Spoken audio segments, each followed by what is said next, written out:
D'après un proverbe africain, le bonheur ne réside pas dans les apparences. Le bonheur ne s'acquiert pas. Chacun d'entre nous construisons à chaque instant de notre vie, à travers notre cœur, notre bonheur.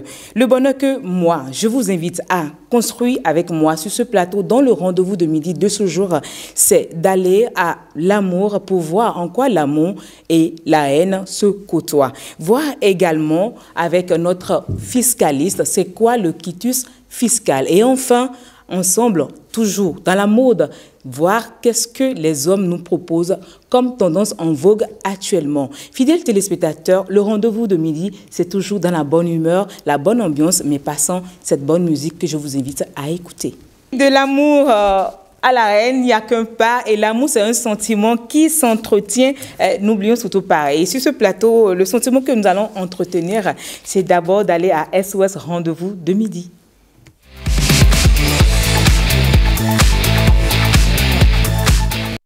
Dans SOS Rendez-vous de midi, nous sommes avec notre expert en fiscalité et comptabilité, Alain Babalao, qui va nous dire, qui va répondre à la question de notre téléspectateur. Mais avant, je vous invite à suivre cet élément et on revient pour la réponse. Bonjour le plateau, moi c'est Muguette Sachivi. On entend souvent parler de quitus fiscal. Alors ma question est de savoir qu'est-ce que le quitus fiscal et qui peut en bénéficier. Merci. Eh oui, merci Muguette Sachivi pour votre question. Elle demande à savoir qu'est-ce qu'un quitus fiscal. Avant qu'elle ne s'explique, je voudrais donner la parole à notre invité. Mais avant, présentons nos chers invités. Monsieur Maurice Zanon, vous êtes écrivain. Bonjour et bienvenue à vous sur ce plateau à nouveau. Bonjour, c'est un plaisir. Plaisir partagé. En face de vous, nous avons notre styliste, modéliste, Eric Aïko. Comment vous vous portez? Je vais très bien, madame. La pleine forme, j'espère. Oui, ça va. Alors, maintenant, je viens à notre fiscaliste du jour. Alors, dites-nous, vous avez suivi comme nous notre invité. Je vous dis bonjour également. Bonjour, madame. Bonjour, ses amis. Bonjour. Oui. Alors, dites-nous, c'est quoi un quitus fiscal? Alors, le quitus fiscal, c'est un document délivré par l'administration fiscale pour attester la régularité du contribuable vis-à-vis du fisc. C'est-à-dire que l'administration, à un moment donné, délivre un document pour prouver que le contribuable est à jour ou bien en règle vis-à-vis du fisc, sous réserve, je dis bien sous réserve, des contrôles ultérieurs que ferait l'administration fiscale qui pourrait aboutir sur un redressement de l'impôt. Donc, évidemment, le mot sous réserve n'est pas mentionné sur le document parce que l'administration fiscale ne veut pas pénaliser, ne veut pas que les utilisateurs de ce document aient des soupçons sur la situation fiscale du contribuable. Vous avez dit tout à l'heure qu'il faut être en règle vis-à-vis du fisc. Oui. C'est quoi les documents ou comment peut-on être en règle vis-à-vis du fisc? Oui. Pour être en règle vis-à-vis du fisc, il faut déclarer ses impôts et payer. Déclarer, payer ses impôts. Et adresser, lorsqu'on veut obtenir le document, adresser une demande au centre des impôts compétent, c'est-à-dire le centre des impôts qui gère la situation fiscale du contribuable. D'accord. Et quels sont les documents ou les avoirs, quels sont les documents qui peuvent, les personnes indiquées avoir un quitus fiscal? D'abord, il faut faire la différence. Il y a deux types de contribuables. Il y a contribuable personne physique, contribuable personne morale. Contribuable personne morale, ce sont les sociétés, les établissements et les entreprises.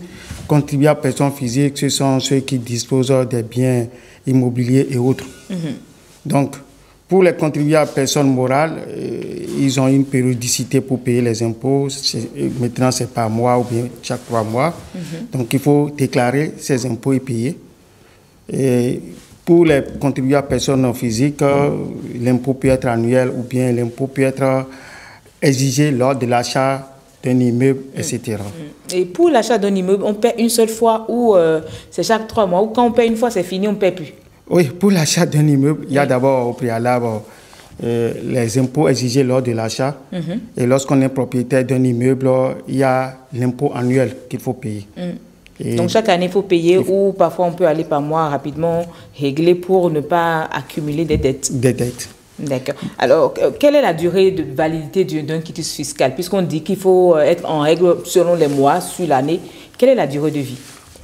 Bon, généralement, pour les contribuables personnes morales, la durée, c'est 3 mois. Ça peut aller 3 mois, ça peut aller 1 an. Parce qu'aujourd'hui, avec les réformes, l'administration peut connaître la situation fiscale du contribuable assez rapidement. Donc, on peut donner ce certificat pour une durée d'1 an, 3 mois ou bien 6 mois. Pour les personnes, pour les contribuables personnes physiques, ça peut être 1 an. Ça peut être 1 an. Donc, en tant que personne physique, je peux me lever et déclarer mes avoirs, payer mes impôts selon mes avoirs. C'est l'idéal. C'est en ça qu'on parle de bons citoyens. Oui, bons citoyens. Bon, j'aimerais préciser quelque chose. Oui, allez-y. Le document peut être obtenu même si le contribuable dispose d'une adresse, une adresse plutôt, une adresse, c'est-à-dire une dette, au niveau des impôts. Si l'agent de l'impôt juge bonne la crédibilité, la solvabilité du contribuable, ce document peut être délivré. Bon, ça c'est laissé à la discrétion de l'agent de l'impôt, du fisc. Donc c'est pourquoi les gens racontent qu'il doit aux impôts, pourtant on lui a délivré une attestation fiscale, un quitus fiscal. Non, ça veut dire que c'est l'administration fiscale qui a jugé bonne la crédibilité et la solvabilité de la personne. C'est pour ça qu'on lui a délivré cela. Oui. Alors, vous, Maurice Zanneau, dites-nous, en tant qu'écrivain, est-ce que, je voudrais bien savoir, vous avez déclaré vos avoirs? Oui, j'ai fait, surtout dans le domaine du foncier, j'ai été habitué à ce processus et j'avais même cru parce que on a commencé par s'habituer à ce vocable avec les hommes politiques où on dit qu'il faut avoir le quitus fiscal avant de déposer la candidature. Quand j'ai voulu faire le processus de titre foncier, on m'a demandé ça et j'ai dû me soumettre à cet exercice. Et chaque année, vous payez? Chaque année, il faut payer. D'accord. Oui. Il faut le faire d'ailleurs spontanément, ne pas attendre qu'on vous relance parce que parfois, quand vous traînez, ça donne droit à des pénalités. Exact. Ah, il y a également les pénalités. Il y a des pénalités, les intérêts de retard. C'est comme une dette qu'on doit payer, c'est comme vous devez à quelqu'un. Oui. Et tant que vous ne venez pas payer, il y a vos dettes ou comment on dit, les impayés qui augmentent encore. Il y a des taux. Il y a des taux. Il y a les taux. La pénalité, il y a des taux fixés par le Code général des impôts. Il y a aussi des intérêts de retard. Donc le quitus fiscal, ça touche tout le monde, pas que les politiciens, ça nous touche également nous, personnes physiques, et vous aussi, personnes morales. Alors, fidèles téléspectateurs, je crois que notre cher Muguette Sachivi a eu sa réponse. C'est quoi un quitus fiscal? Comment être en règle par rapport à son quitus fiscal? Je crois qu'elle a eu toutes les réponses. Nous, de notre côté, nous vous demandons également, comme elle, fidèles téléspectateurs, d'envoyer vos questions à travers vos vidéos sur le numéro 69 59 31 76. N'oubliez pas des vidéos de bonne qualité, que le son soit également de très bonne qualité. Et nous nous chargerons toujours de vous trouver le spécialiste qu'il faut pour répondre à votre question. C'est tout pour cette rubrique SOS Rendez-vous de midi. On passe à présent à une autre rubrique qui est Ma plume, ta voix.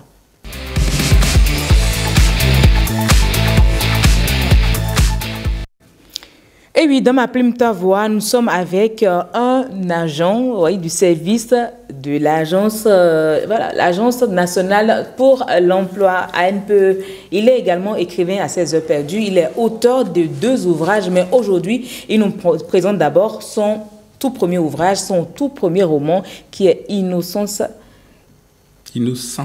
culpabilité. C'est ça, innocente culpabilité. Il nous parle aujourd'hui de l'amour à la haine. Pour lui, il n'y a qu'un pas ou peut-être un grand pas, une grande fosse, en tout cas ce qui est entre l'amour et la haine. Il nous donne les détails dans cet ouvrage que nous allons découvrir. Alors, dites-nous, Maurice Zanneau, comment vient-on à écrire un roman qui parle de l'amour? Sous inspiration, tout simplement. Quand vous êtes par l'envie de raconter une histoire, vous prenez votre plume et vous lui donnez vie. Une histoire vécue ou une histoire racontée?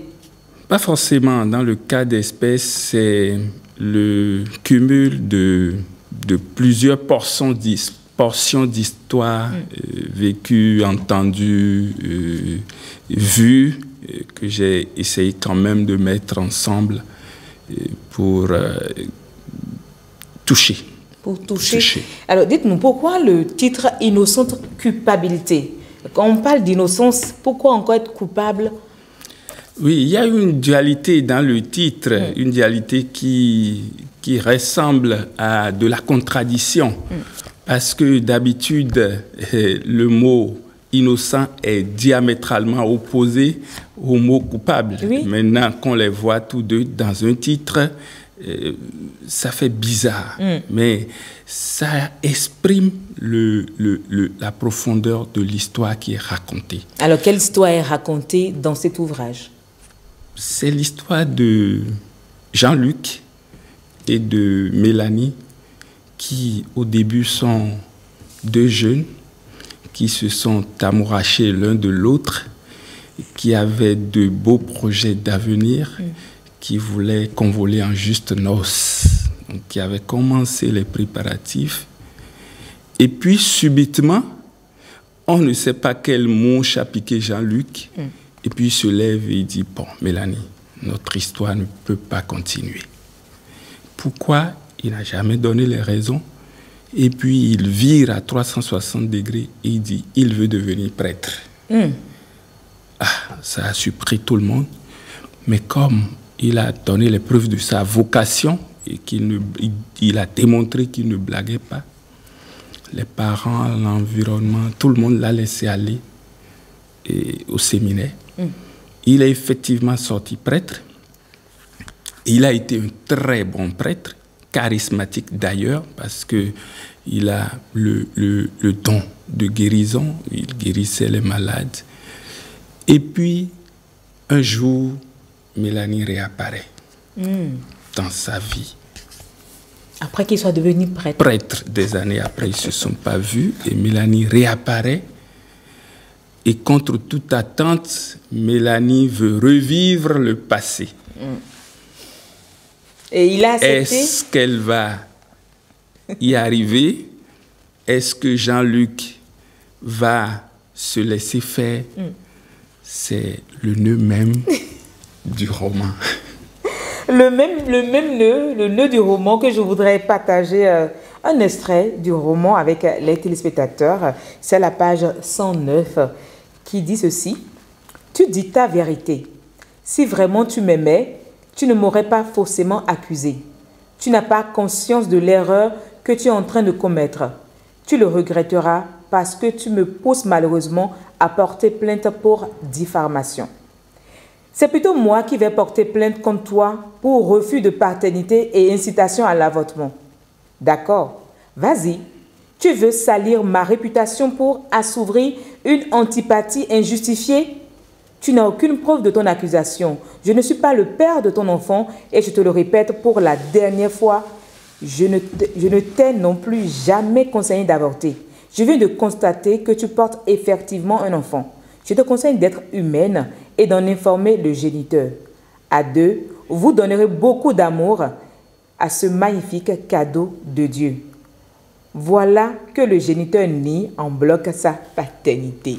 Ah bon.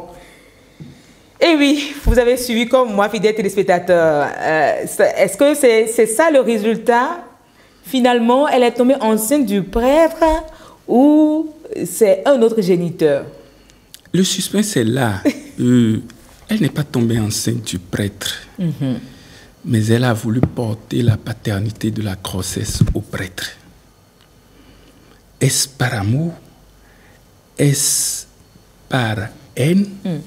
On constatera que lorsqu'elle a essayé de revenir dans la vie du prêtre et qu'elle a semblé échouer, elle a inventé un plan machiavélique. Elle s'est donnée au premier venu. Et il faut qu'on souligne au passage que Mélanie est un enseignant. Donc, ce n'est pas une femme qui n'est pas instruite. Qui est une enseignante. C'est une enseignante. Et puis, elle connaît son cycle. Elle l'a fait à dessein. Elle a séduit un homme qui a couché avec elle. Elle est tombée enceinte. Elle est allée à l'hôpital pour avoir toutes les preuves. Maintenant, elle vient voir le prêtre pour dire, bon, c'est ta grossesse. Et c'est la discussion entre les deux. Il y a eu tiraillement. L'un dit non, c'est pas moi, tu ne peux pas me rendre responsable. Et l'autre dit c'est toi. Mais de là, est-ce qu'on peut dire qu'entre l'amour et la haine, il n'y a qu'un pas, ou est-ce qu'il y a une grande fosse? Souvent, ça dépend. La fosse dont vous parlez, le fossé dont vous parlez, peut venir au bout du temps, comme ça peut venir subitement. Lorsque quelqu'un subit une déception du jour au lendemain, il peut passer à 360 degrés. Alors vous, Monsieur Eric Ayeko, dites-nous, est-ce qu'il vous est déjà arrivé, vous pensez comme Monsieur Moïse Zanon, qu'entre l'amour et la haine, il n'y a qu'un pas et que c'est très vite arrivé de basculer de l'autre côté? Oui, je partage la vie. Comme l'a dit Michel Montaigne, l'amour ondoyant est divers. Donc, lorsque la situation de la vie change, l'homme peut toutefois changer de position. Il vous est déjà arrivé de changer de position comme ça, d'avoir de la haine pour la personne que vous aimez, que vous avez aimée autrefois, je dirais? Bon, pas forcément en amour, mais en relation professionnelle. Et il peut en avoir suite à des coups bas de la vie. Oui. Mais à titre personnel, je ne suis pas encore venu là. Et je prie Dieu pour avoir connaître ça. Ouais. Alors, votre prière, j'espère que ça sera exaucé, mais on dit personne n'échappe à son destin.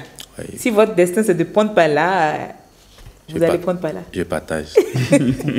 Alors, vous, à côté, dites-nous, Monsieur Alain Babalao, dites-nous, vous, c'est vrai, vous êtes fiscaliste, mais ne me dites pas que vous n'avez pas aussi connu l'amour. Vous avez connu également l'amour. Oui, j'ai connu l'amour. Mais c'est touchant son récit.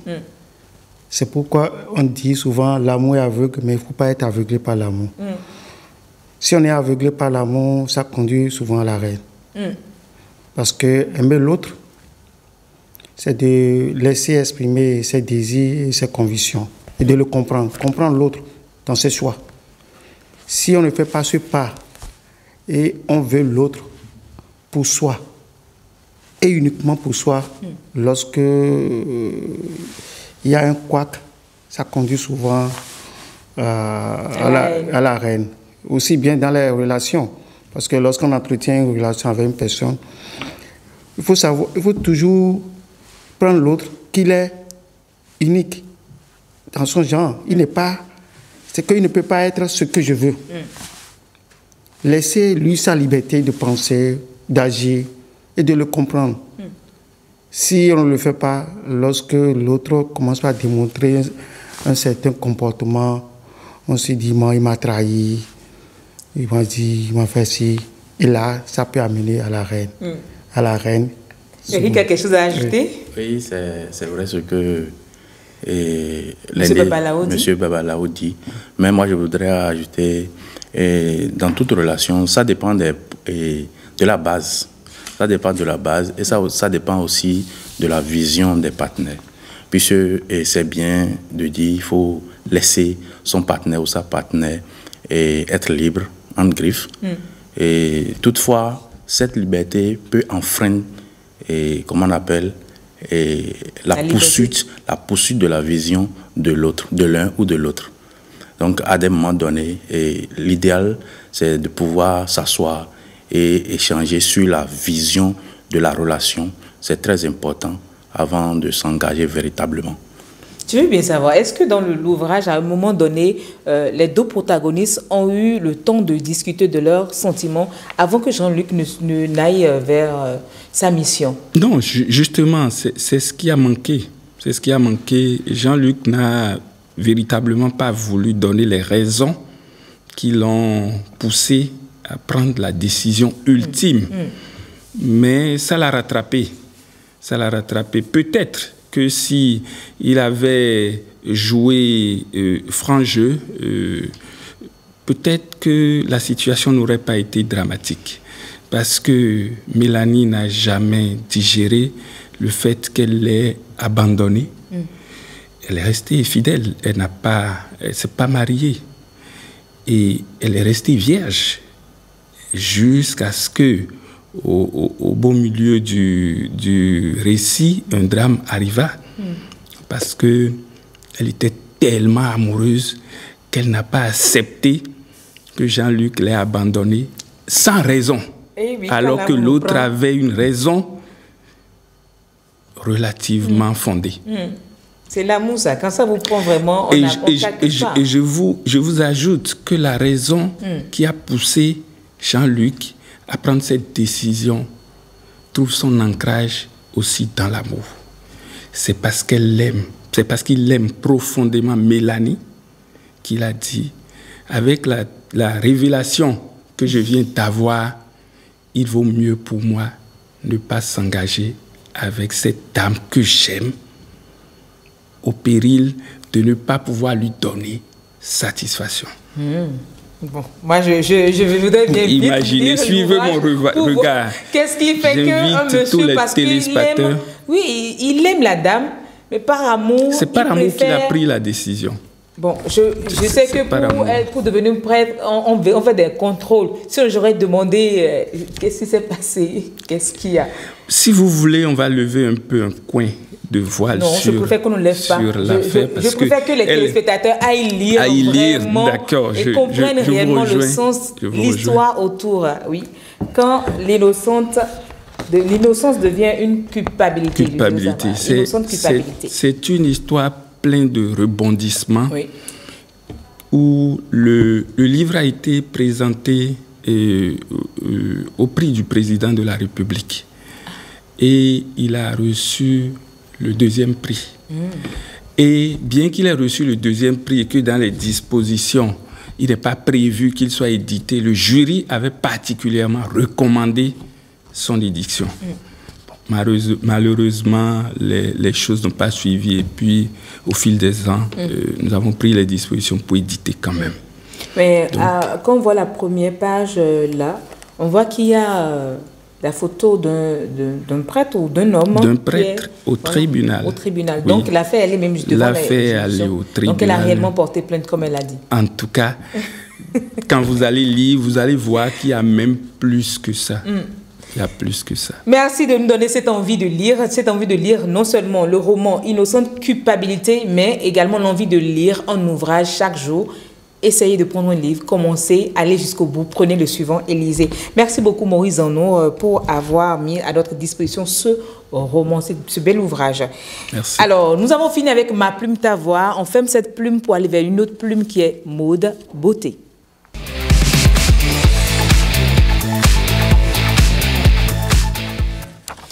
Dans Mode Beauté, aujourd'hui, notre styliste, modéliste Eric Ayeko décide de nous parler des coupes masculines. Quelles sont les tendances en vogue actuellement? Il nous dit tout dessus. Alors, dites-nous, quelles sont les tendances en vogue? Ok, merci Madame la journaliste. Et actuellement, il faut dire les tendances en vogue. Nous avons les tenues locales, et communément appelées bomba, oui, et qui ne l'est pas. Nous allons essayer d'expliquer tout à l'heure. Et nous avons également les abacostes, nous avons les costumes. Et les abacostes, c'est pas comme le modèle que vous avez mis là, c'est bien cela?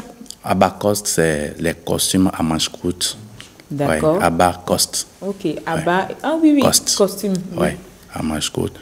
Et nous avons les chemises classiques et qu'on porte sur les pantalons classiques ou sur les jeans. Oui. D'accord. Alors, comment on fait la différence entre tous ces modèles que vous nous présentez? Comment l'homme fait pour choisir son modèle? Ok. Il faut notifier que tout part de la morphologie et de la conformation de chaque être. Et lorsque vous prenez les hommes, nous n'avons pas une variation de conformation comme chez les femmes. Et vous pouvez prendre les mesures d'un homme et maintenir ces mesures-là, le code pendant près de 2 ans, pourquoi pas plus. Et oui, ce qui n'est pas... Les mêmes mesures là pour 2 ans. Oui, oui. Vous prenez les mesures d'un homme adulte et c'est fort possible de maintenir les mêmes mesures de travail pour la personne sur 2 ans. Et alors que pour la femme, contrairement à la femme, vous pouvez prendre les mesures d'une femme et 2 semaines après, et elle repasse, les mesures ont baissé. 2 semaines, soit elles ont... c'est trop peu. Hein? Il suffit seulement que l'atmosphère change. Et puis, madame... Ouais. Ah, mais on ne comprendra jamais les femmes, en fait. On est assez spécial. Donc, c'est la base, c'est la morphologie. Et il faut dire qu'il y a différents types. Oui. Et au niveau de l'enfance, lorsque nous allons parler des bambins, ensuite, lorsque l'enfant grandit, il a la morphologie des garçonnets, la forme junior, ensuite la forme athlète. Et après ça, il grandit et il peut prendre la forme trapue. La forme trapue, il y a le haut au niveau de la poitrine qui est développée, et par la suite, il tend vers l'obésité. Et à ce niveau, le ventre sort et c'est là la quintessence de la prise des mesures. Vous pouvez voir quelqu'un et grâce à vos yeux, vous voyez qu'il a un gros ventre. Et par contre, vous pouvez prendre ces mesures et les mesures montrent bien évidemment le contraire. Donc, c'est la nécessité de prendre les mesures. Ça. Lorsque nous parlons de l'obésité, nous allons parler de drop 0. C'est-à-dire quoi? Comme je l'ai dit tout à l'heure, vous voyez l'intéressé et vos yeux vous donnent l'impression que son ventre est plus gros que sa poitrine. Lorsque vous passez à la prise de mesure, vous pouvez constater que les deux parties ont même mesure. Par exemple, là, on va parler de drop 0. Vous mesurez, vous constatez que le ventre n'est pas autant gros que la poitrine. On va parler de drop moins, obésité moins. Et vous mesurez, vous constatez que le ventre est plus gros que la poitrine. Et on va parler de drop plus. Donc voilà les... Drop plus, c'est quand le ventre est plus gros. Oui. Drop moins. Et grâce aux yeux, on a l'impression que son ventre est plus gros, mais... Oui, quand on prend les mesures... En fait, je veux juste nuancer. Oui. Quand vous prenez la poitrine et le ventre, et au niveau du ventre, le ventre est gros, c'est drop plus, c'est ça? Et quand la poitrine est plus développée que le ventre, on parle de drop moins, c'est ça? Oui. Et quand les deux sont à la même mesure, la poitrine et le ventre ont la même mesure, qu'est-ce qu'on dit? Drop 0. Ah, ok. Leçon, bien sûr. Mais voilà, c'était pointu qu'on a reçu la leçon. Donc, les différentes morphologies énumérées à l'âge adulte, et nous avons 3 classes. Il y a la classe ectomorphe, d'accord, et il y a la classe des mésomorphes et la classe des endomorphes. Et au niveau des ectomorphes, c'est des gens... J'espère qu'on pourra retenir cette leçon-là. Hein? Quand bien Monsieur même, Maurice Zano, vous suivez avec Je suis attentivement. Même si ces personnes mangent n'importe comment, ils ont un métabolisme très facile qui leur permet de maintenir leur conformation. C'est les ectomorphes, ça. Lorsque même s'ils mangent n'importe comment, ils ne prennent pas facilement de poids. C'est ça. Et les mésomorphes, eux, quant à eux, ils ont cette particularité de prendre du poids et de pouvoir perdre aussi facilement. Donc, ils ont la possibilité de régulariser en fonction des activités physiques leur morphologie, leur conformation. Maintenant, lorsqu'on prend la classe des endomorphes, c'est cette classe-là où ils prennent, même s'ils mangent peu, ils peuvent prendre facilement du poids et perdre le poids également est difficile à leur niveau. Donc, voilà les classes que nous avons. C'est-à-dire quand on se connaît déjà, quand on va voir le créateur de mode, on sait déjà ce qu'il faut. C'est bien cela. Oui, c'est bien ça. Puisque quand vous voyez, il maîtrise votre conformation et il connaît les modèles. Dans un délai de 2 ans forcément, ou ça c'est en une année que ça suit pour qu'on soit sûr que cette personne est endomorphe ou endomorphe, isomorphe, mésomorphe. Et mésomorphe. Je vais y arriver avant la fin de cette émission. Et au fait, j'ai dit tout à l'heure, c'est pour les adultes, d'accord? C'est à partir de l'âge adulte, vous pouvez catégoriser ça. C'est ça. Donc, lorsque l'intéressé est adulte, Vous vérifiez sa morphologie et vous suivez les variations avec le temps. Il faut alors garder le même styliste ou le même tailleur, si on le dit? Non, pas forcément, puisque étant donné que le styliste ou le modéliste est maître de son art, lorsque vous venez, c'est en fonction de votre conformation, il va vous présenter bien évidemment les modèles. Alors, parlons de modèles. Tout à l'heure, vous avez parlé du modèle Abacos, vous avez parlé du modèle Bomba, qui n'en est pas réellement. Est-ce qu'on peut parler un peu de ces différents modèles? Oui, et aujourd'hui, tout à l'heure, je disais que le modèle local Bomba ne l'est pas. Ce que nous appelons généralement Bomba aujourd'hui, c'est ce que M. Babalola, c'est bien ça? Babalao, excusez-moi, c'est bien ce que M. Babalao a porté. Et alors qu'en termes techniques, professionnels, c'est pas le Bomba ça.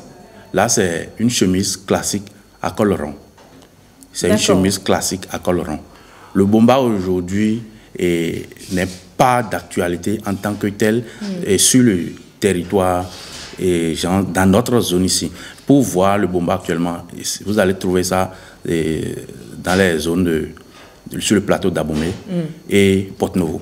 Et comment reconnaître ça en fait? C'est quoi la différence? Qu'est-ce qui fait la différence? La différence est au niveau de la chemise classique col rond. Vous allez voir qu'au niveau de l'épaule de M. Babalao, oui. Et il y a la pente d'épaule qui est là. Le Bomba même, l'épaule est carrée. Il n'y a pas le jeu, comment on appelle? Descend là. La pente qui est là, il n'y a pas ça. L'épaule est carrée et vous avez la parmenture sur laquelle vous avez placé votre fermeture qui est ici un bouton. Ouais. Et en dehors de ça, il y a un petit carré qu'on plie et on met au niveau des aisselles. Comme pour les bombas dames. Oui. C'est ça le bomba. Donc actuellement, il y a bon nombre de personnes. Ils peuvent faire leur formation. C'est de l'ancien temps. Hein. C'est comme si aujourd'hui... C'est ça. Ça sont à disparaître. Donc c'est plus de chemises qu'on fait, des chemises en paille qu'on fait et on prétend avoir un bomba. C'est bien ça. Oui, c'est bien ça. Sinon que ce n'est pas ça le bomba. Moi, je pensais que les bombas c'était lié forcément à la manche. Quand c'est grand, on parle de bomba. Mais là, ce n'est pas que ça. Il y a l'épaule. Il y a la coupe. Le bomba, c'est la coupe d'abord. Donc, ce que nous confectionnons aujourd'hui, ce sont des chemises classiques. Oui. Alors, par les bombas, maintenant, là, on a les chemises classiques. Ça veut dire que monsieur également, Zanoa, a porté une chemise classique. Oui, justement, à col rond. À col rond, d'accord. Donc, les chemises, on peut avoir les chemises à col rond, on peut avoir les chemises avec col. Et quoi d'autre encore? Col chemisier, col Mao, et ainsi de suite. Il y a différents types de cols. Ok. Et ce qu'on a à l'antenne là, c'est quel type de col? Là, c'est col tailleur. Il y a d'autres qui appellent ça col ouvert. Lorsque vous entendez col tailleur, et c'est bien évidemment col ouvert. C'est le col que portent les vestes. D'accord. Ouais. Alors, on passe sur une autre coupe. Là, après les coupes bomba, les coupes chemise, quelle autre coupe on a encore? Et nous avons le dantiki. Nous avons le dantiki. Là, c'est à Agbara que nous avons. Et on appelle ça 3 pièces également. Il y a la tenue. Là, c'est le dantiki qui passe toujours. Hein? Oui, c'est le dantiki, ça. D'accord. Ouais. Et comment on reconnaît ça? Est-ce que c'est par rapport à la longueur de la taille des épaules? Et il faut dire que c'est une tenue ample et qui est découpée. Et ça a des empiècements, 2 au devant et 2 au dos. Et il faut noter également que ça varie en fonction du milieu. Et les nangos de Savé ont leur, comment on appelle, manière de s'habiller en dantiki. Nous avons ceux du plateau qui ont également les leurs, ainsi de suite. Mais la coupe et le nombre d'empiècements peut varier, mais la coupe reste la même. Et on peut décomposer la coupe autant qu'on veut en fonction du milieu où l'intéressé se retrouve. Maintenant, le dantiki, moi, je voudrais comprendre. Est-ce qu'il y a une différence de dantiki et le bomba 3 pièces que nous mettons? Parce que les 3 pièces que nous mettons là, la troisième pièce qui est bien lourde, bien large là, qu'on porte sur nos bombas, est-ce que c'est ça qui, quand on le porte seul, qui devient le dantiki? Non, c'est pas ça. C'est pas ça. Et au niveau de le haut des 3 pièces là, il y a, lorsque c'est grand, pour ce qui va jusqu'au niveau des chevilles, et il y a découpe. On découpe ça. Et il y a couture rabattue, mais oui, c'est ça. Et par contre, il y a une ouverture à partir de l'aisselle jusqu'en bas. D'accord. Vous voyez? Oui. Par contre, le dantiki, il y a une valeur qui est prise pour le tour de manche. Donc, l'ouverture ne va pas jusqu'en bas. Aussi, la découpe du haut, des 3 pièces, on ne met pas des empiècements au niveau des découpes. Donc, c'est différent. Donc, les modèles qu'on voit où les gens se mettent au niveau de la manche, c'est court déjà, même au niveau des aisselles, c'est pas si long, mais ils le font du genre, c'est 2 plis, je sais pas comment l'expliquer, 2 plis, où on se dit que c'est du faux bomba que la personne a porté. Ce n'est pas encore du bomba, c'est non plus du dantiki alors. J'ai pas bien compris le modèle. En fait, il y a des modèles qu'on nous présente maintenant, des gens qui n'ont peut-être pas les moyens de faire des 3 pièces, mais qui nous présentent un modèle de dantiki. C'est que vous avez la chemise en bas qui est totalement fermée au niveau des aisselles. Et au-dessus, on fait genre 2 plis du pagne qui donnent l'impression que c'est du agbada plié. Mais puisque les aisselles sont fermées, ça veut dire que c'est du dantiki ou c'est toujours de agbada? C'est pas du dantiki, c'est pas du agbada. En fait, c'est un nouveau modèle. C'est la créativité, c'est là le sens du stylisme, ce qui fait appel à votre esprit créatif. Donc, en fait, et comme vous l'avez si bien dit, peut-être que l'intéressé, faute de moyens, veut s'approprier le style bomba. Et aussi, on peut également le faire pour impressionner, pour amener d'autres à rentrer dans la tendance. Et ça peut ne pas être forcément par manque de moyens, mais par goût. Ouais. Alors, jusqu'à quel niveau on a la longueur d'un dantiki? Est-ce que ça peut aller jusqu'aux orteils également, ou bien c'est juste à la tête? Non, il faut dire que les dantiki, généralement, ça peut aller, ça dépend, comme je l'ai dit, de la localité. Ça peut aller jusqu'au niveau du genou. Pour d'autres, lorsque vous êtes debout comme ça, vous pliez votre main. Vous pliez votre main comme ceci. Oui, mais la main balance, la main doit être lâchée. Oui, comme votre main là, comme ça, droite. Oui. Et on va prendre la mesure à partir de la base du cou, c'est-à-dire ici. Là. D'accord? Jusqu'au creux de votre main. Là. Non, au creux de la main, ici. Au creux de la main. Ah, d'accord. Quand on ferme le point, d'accord, jusqu'au creux. Donc, je tends ma main. Oui. Et là, ça quitte là. Oui. Jusque là pour la longueur. Oui, jusque là pour la longueur. Lorsque vous venez là, c'est la longueur adéquate pour les chemises là. Donc, pour le dantiki, doit descendre un peu au-delà. D'accord. Vous comprenez? Le dantiki ou le bomba? Le dantiki. Le dantiki. D'accord. Oui. Mais aujourd'hui, on constate que la tendance, c'est de faire court. Hein. Même 3 pièces, là, les gens veulent faire court, près le corps. Même les dantiki, on sent que c'est serré. Qu'est-ce qui justifie ça? Bon, et au fait, chaque époque avec ses réalités. Et c'est de la même façon, vous rencontrez des gens, autant qu'ils sont jeunes, ils vous disent que non, qu'ils n'aiment pas des tenues près du corps. Ouais, donc c'est une question de goût et c'est relatif. Bon, allons maintenant au bomba. Agbada même qu'on porte là. Même bomba. Agbada qu'on porte 3 pièces là. Comment doit se présenter notre tenue agbada? Ok. Il faut dire, les 3 pièces, généralement, nous avons un pantalon local. Oui. D'accord. Et qui est appelé abedan. Et il y a 4 empiècements au niveau de l'entrejambe. Et je crois que les confrères invités qui sont avec moi, et vu le niveau de l'âge, doivent connaître déjà. On appelle ça abedan. Il y a 4 empiècements au niveau de l'entrejambe. D'accord. Et ça facilite la marche. Ça permet, comment on appelle, au pantalon de durer dans le temps et de ne pas vite se déchirer. Donc c'est ce type de pantalon qu'on met sous les bombas.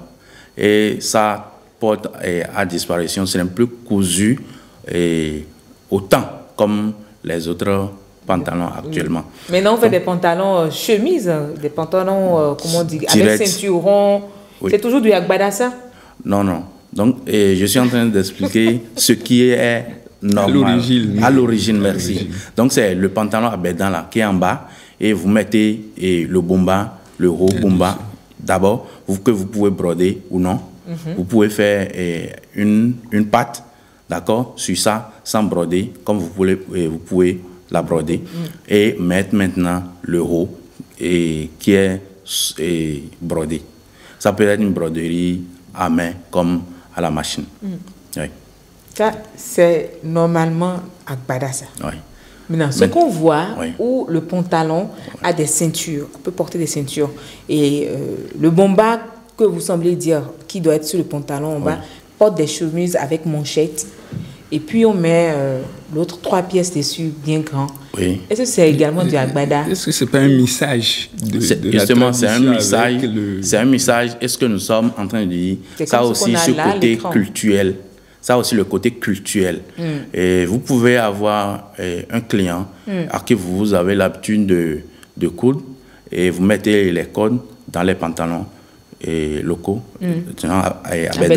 vous lui mettez les codes dedans et à un moment donné, il vient vers vous, il vous dit « Ah, et monsieur, à partir de maintenant, je ne voudrais plus que vous mettez les codes dans mes pantalons parce que j'ai... » La modernité a pris pas là. Pas forcément, j'ai dit le côté culturel. C'est pas forcément la modernité. Genre, il est initié par exemple au FA et le signe qui lui est sorti lui interdit de mettre la corde au niveau de la taille. Ah, ok. Donc, il y a aussi ça. Oui, donc il y a le côté culturel qui amène les gens à ce changement des fois. D'accord. Et comme ça peut être aussi de goût. Oui. Merci beaucoup, Eric Ayeko. C'est vrai qu'on n'a pas envie de clôturer, mais pour les hommes, je crois que c'est bon déjà. On a assez parlé des dames, fidèles téléspectateurs. Aujourd'hui, on a voulu parler des hommes et on en a eu, parce qu'il y a eu plusieurs tendances. Il y a abacos. Oui. C'est vrai qu'on n'a pas vraiment développé les abacos. Je crois qu'on peut revenir dessus une autre fois. Oui. Il y a également les tendances d'anchiki qui peuvent être modernisées à votre manière. Nous avons le bomba, les tuniques hommes, communément appelées good luck. Il y a beaucoup de choses chez les hommes. Je crois qu'on va faire des plateaux sur chaque modèle alors. Ok. Oui, c'est mieux parce que là, si on voulait tout expliquer, on risque de ne pas finir.